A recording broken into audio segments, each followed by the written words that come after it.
Selamat pagi adik-adik sekalian. Jadi untuk pagi ini saya akan memberikan semacam kuliah awalnya mengenai pemeriksaan fisik di bidang bedah. Jadi pemeriksaan fisik yang akan saya berikan pada kali ini yang pertama adalah cara melakukan perawatan luka, yaitu luka pada kulit. Kemudian yang kedua adalah cara melakukan perawatan kolostomi.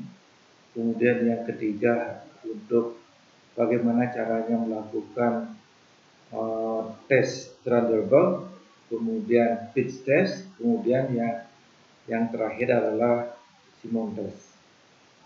Oke adik-adik sekalian, kita mulai saja ya. Yang pertama adalah mengenai perawatan luka pada atau ulkus pada tungkai pada kluris. Jadi ulkus kluris ini banyak sekali macamnya ya. Mulai dari disebabkan oleh karena diabetes foot, kemudian bisa juga karena ulkus varikusum, kemudian bisa disebabkan oleh karena ulkus oleh karena arteriosum ya dan sebagainya ya. Tetapi apapun itu penyebabnya, tentunya ulkus itu harus kita rawat. Dan perawatan ulkus ini kompetensinya adalah 4. Artinya, adik-adik sebagai dokter umum harus bisa melakukan perawatan sampai pasien tersebut sembuh. Ya. Oke, kita mulai ya. Yang pertama, ya seperti biasa pembukaan, tidak perlu saya sampaikan. Ya. Kemudian yang kedua adalah alat-alat yang dibutuhkan. Jadi alat-alat yang dibutuhkan adalah kasa steril, kita tahu mungkin ya, cucing untuk tempat NaCl atau betadine, kemudian pinset anatomis dan chirurgis, gunting jaringan dan skapel atau pisau bedah. Kemudian yang non steril, korentan, sarung tangan, plester, gunting perban, NaCl, aquabides, cairan antiseptik, kemudian Neverkin, tempat korentan yang berisi cairan klorin 0,5%, tifamisin, salep atau sulpratul, kemudian mencuci tangan dengan teknik langkah yang besar, menggunakan sarung tangan dengan teknik tanpa singgung, kemudian meminta pasien untuk berbaring di tempat tidur, kemudian setelah itu adik-adik sebagai dokter harus berdiri di sebelah kanan pasien. Nah, prosedurnya bagaimana? Bagaimana caranya?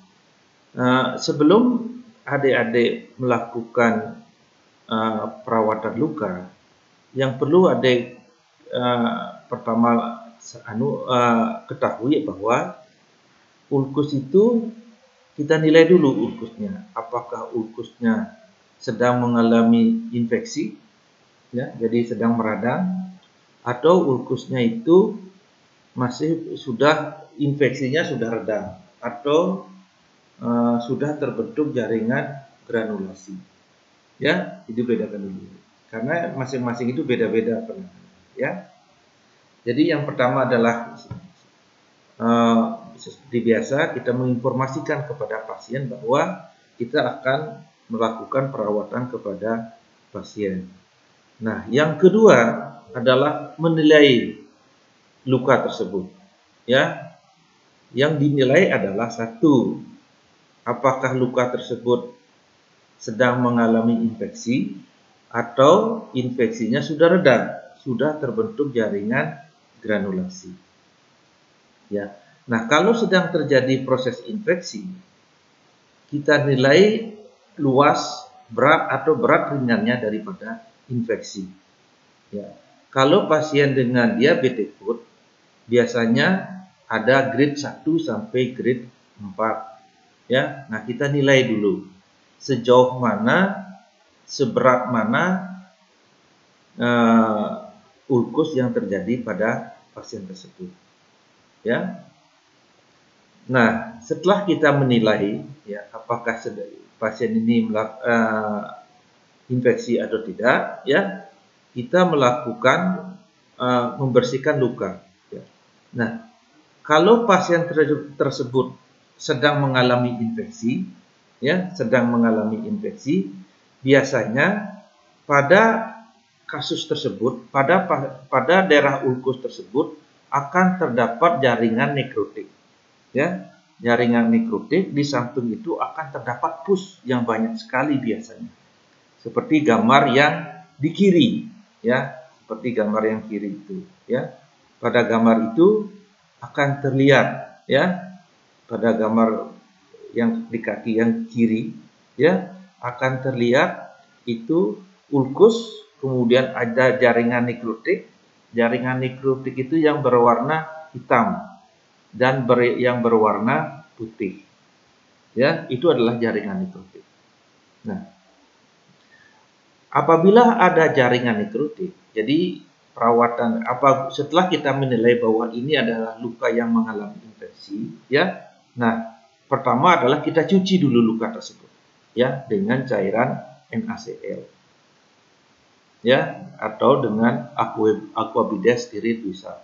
Kemudian jaringan nekrotik itu kita gunting, ya, kita angkat, karena jaringan nekrotik itu merupakan sumber daripada infeksi. Kenapa? Karena jaringan nekrotik akan menjadi media lagi oleh kuman-kuman yang terdapat pada ulkus.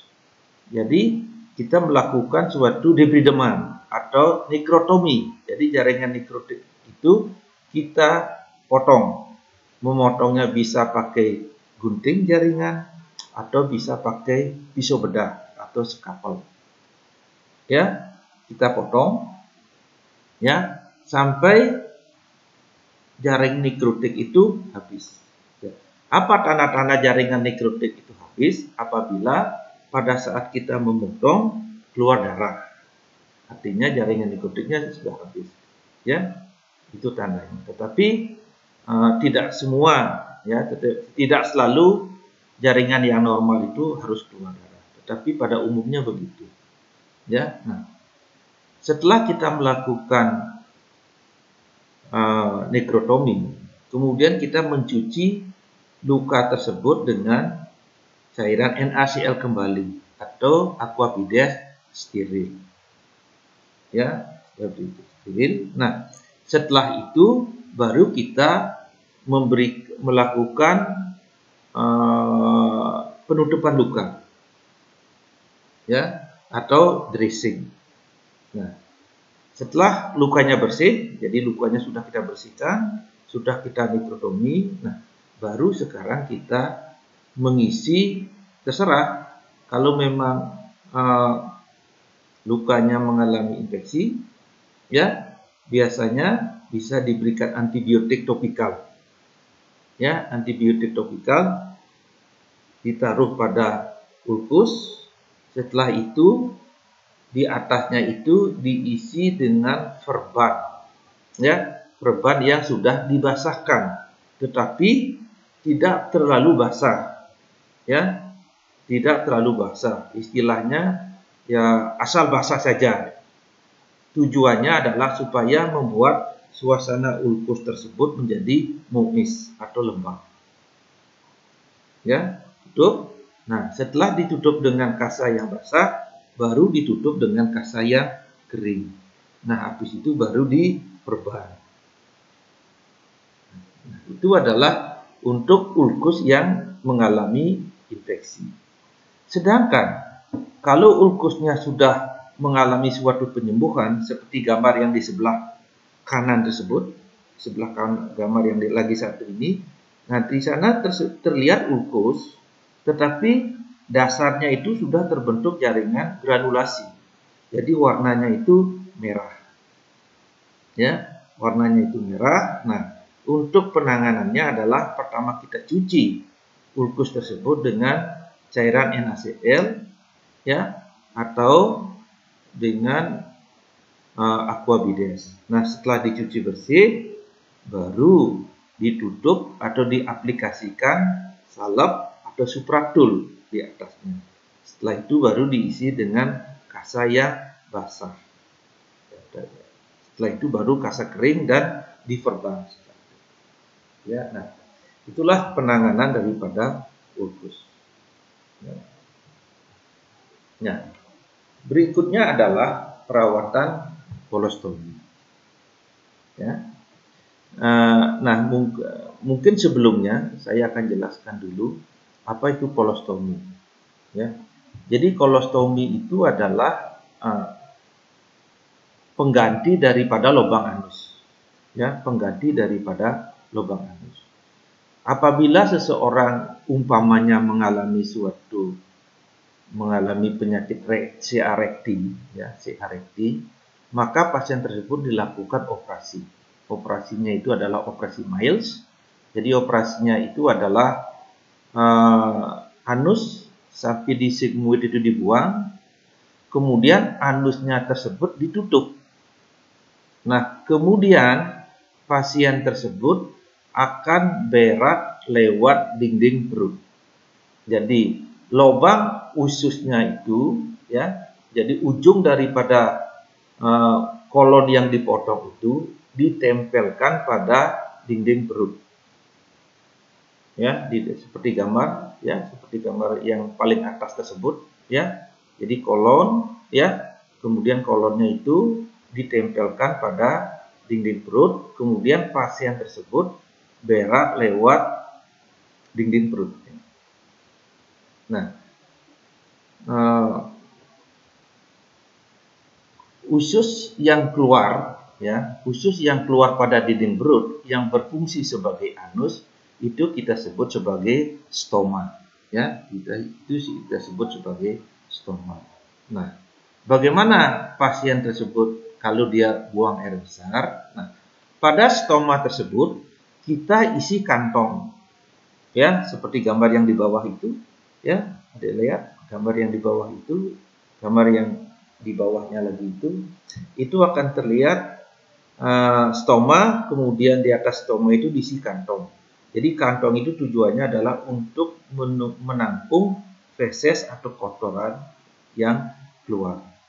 Nah, oleh karena stoma atau kolostomi ini setiap saat mengeluarkan kotoran, jadi hampir setiap hari, ya, tergantung daripada jumlah seberapa banyak kotoran yang di dalam kantong itu ada, kita harus rawat setiap hari kolostomi ini. Ya, kita rawat kolostomi sekalian kita mengganti kantong yang ada pada kolostomi tersebut. Ya. Jadi itu mengenai kolostomi. Jadi persiapannya adalah kolostomi bag. Jadi kolostomi bag itulah kantong daripada kolostomi sebagai penampung feses. Kemudian bantalan kapas, kain berlubang, kain bersegi 4, kasa steril, tisu, sarung tangan, masker wajah, kantong untuk tempat balutan kotor, baju ruangan, celemek, povidin iodin, zinc salep, perlak, plester, gunting perban, nibekan, dan set ganti balu.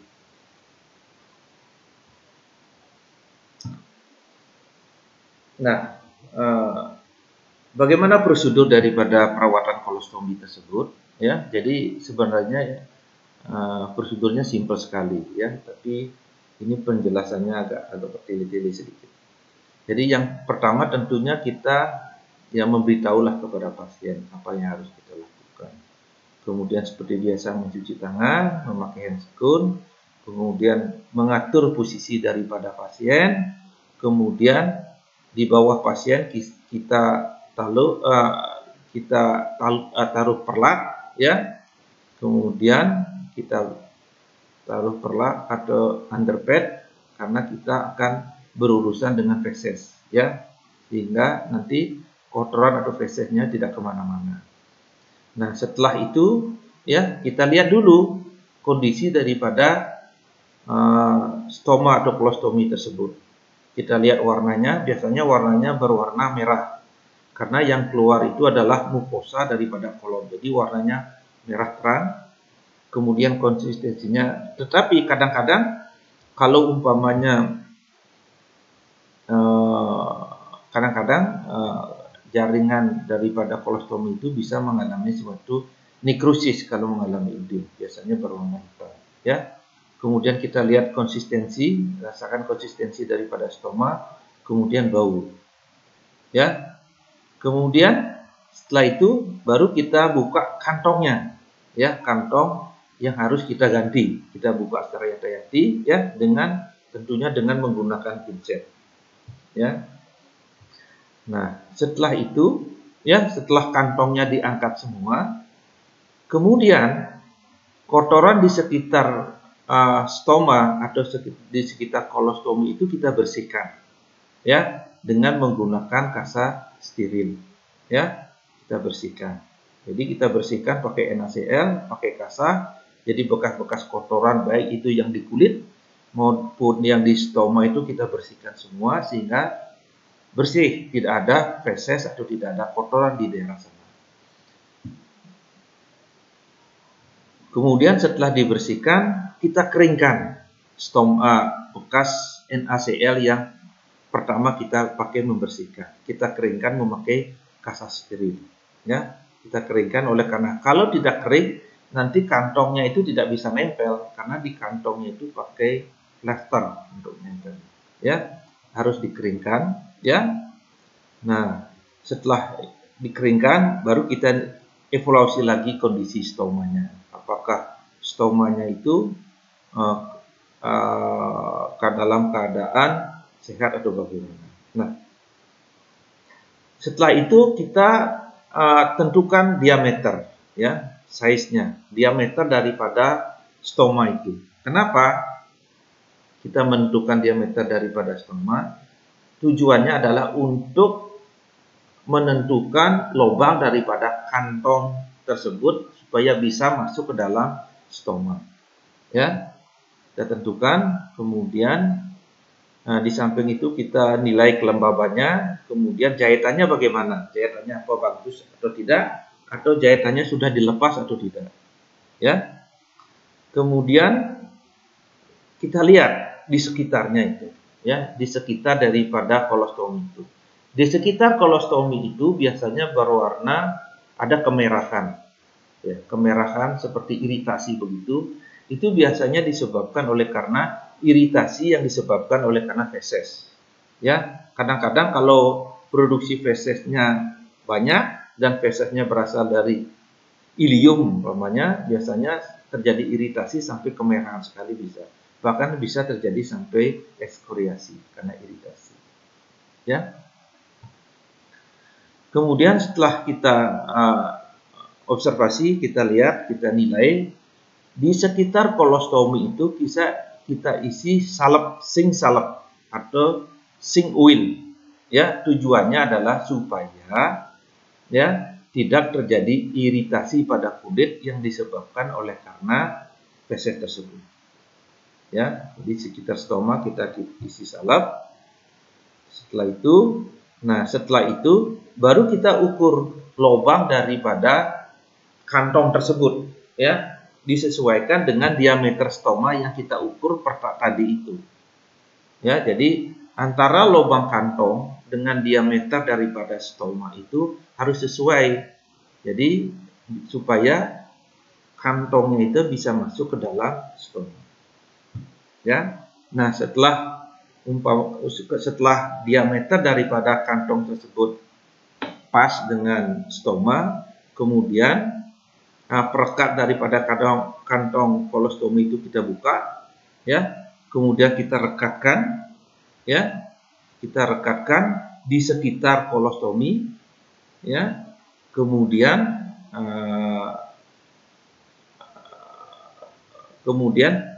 yang di bagian bawahnya tersebut kita rekatkan juga, ya. Nah, mengenai posisi daripada kantong kolostomi, ya, kantong kolostomi tergantung daripada pasien tersebut. Kalau pasien tersebut lebih banyak posisinya berbaring, ya, kantong kolostomi itu posisinya adalah ke arah lateral, ke samping arah kantongnya itu.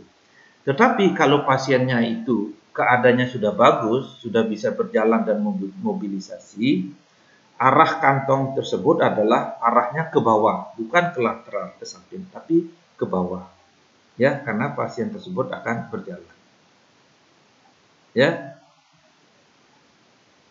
Ya, demikian adik-adik sekalian ya untuk perawatan kolostomi. Yang berikutnya adalah pemeriksaan Trendelenburg. Jadi pemeriksaan Trendelenburg ini adalah suatu pemeriksaan untuk menunjang diagnostik daripada varises. Ya, menunjang diagnosis daripada varises. Ya, jadi untuk mengetahui ya apakah katup-katup daripada vena tersebut inkompeten atau mengalami suatu kerusakan. Biasanya kita lakukan pada pasien dengan varises. Ya, jadi persiapannya seperti biasa mencuci tangan, kemudian meminta pasien dalam tidur berbaring, kemudian seperti biasa pasien pemeriksa di sebelah kanan pasien.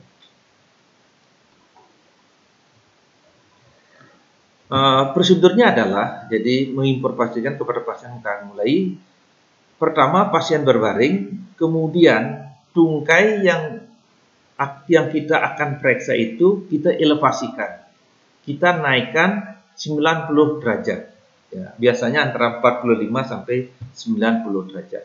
Tujuannya kita menaikkan, mengelevasikan tungkai ini adalah untuk mengosongkan vena.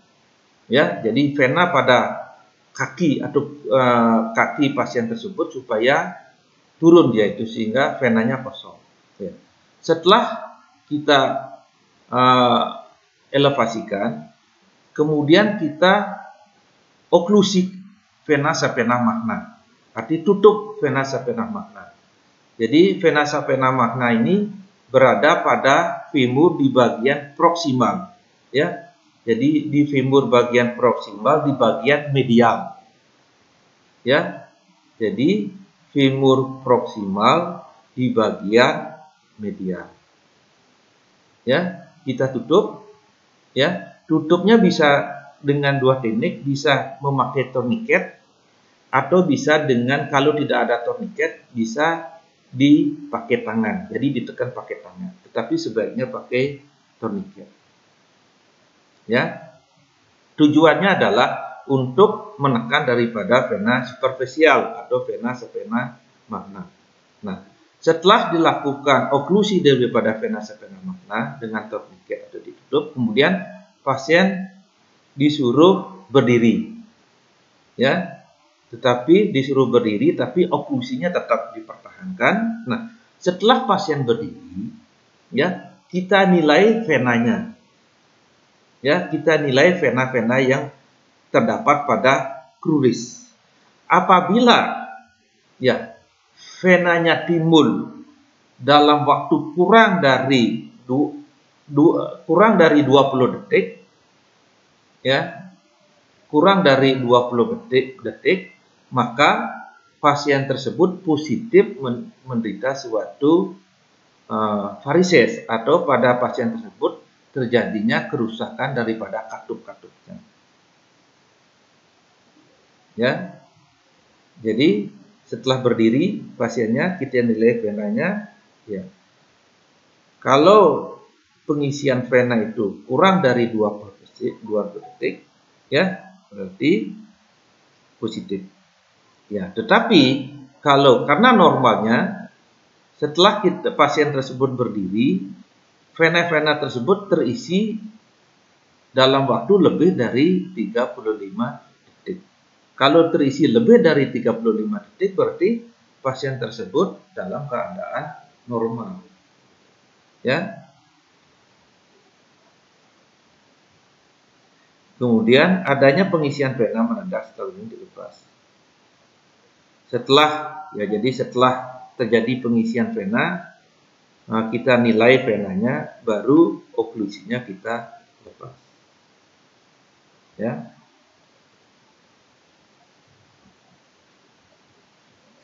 Yang berikutnya adalah pemeriksaan Perthes. Ya. Pemeriksaan Perthes ini sama seperti Trendelenburg adalah untuk menilai pasien-pasien dengan varises. Jadi pemeriksaan untuk pasien varises. Ya, jadi tujuan daripada pertas tes ini adalah untuk menilai vena femoralis. Apakah pada vena femoralis tersebut ada obstruksi atau tidak. Dan ini biasanya dikerjakan pada pasien-pasien sebelum dilakukan tindakan operasi. Ya, jadi tujuannya adalah untuk menilai ya vena femoralisnya apakah mengalami sumbatan atau obstruksi atau tidak. Ya. Prosedurnya adalah sama, ya, pasien dalam keadaan berbaring, kemudian dipasang torniket, sama di bagian proksimal daripada paha atas. Ya, tujuannya sama, untuk menekan vena sapena mahna. Ya, dipasang torniket. Nah, setelah dipasang torniket, pasiennya berdiri. Ya, pasien berdiri, kemudian pasien disuruh berjalan atau menendang-nendangkan kaki selama 60 detik. Ya, tujuannya adalah supaya otot-otot pada kruis tersebut atau pada kaki tersebut ya bergerak, berkontraksi sehingga dia bisa memompa vena, ya, sehingga dengan kontraksi daripada otot-otot tersebut maka venanya akan terpompa, ya, akan terpompa. Nah, setelah itu, setelah 60 detik pasiennya berjalan atau bergeraklah, nenang-nenang dan sebagainya. Kemudian dinilai sekarang vena-venanya lagi. Apabila venanya mengalami dilatasi, ya, mengalami dilatasi venanya, membesar, membengkak venanya, ya, membesar, berarti pertesnya positif. Artinya pasien tersebut mengalami vena femoralisnya mengalami suatu sumbatan. Ya, apabila venanya melebar. Ya. Ya. Yang berikutnya adalah pemeriksaan Homan sign. Ya, Homan sign. Homan sign ini adalah tujuannya adalah untuk pemeriksaan terhadap pasien-pasien deep vein thrombosis atau DVT. Ya, jadi pasien dengan trombosis pada vena-vena yang ada di dalam atau di profundus. Ya, jadi pelaksananya adalah seperti biasa, persiapan, kemudian mencuci tangan, meminta pasien berbaring, kemudian pemeriksa ada di sebelah kanan pasien. Jadi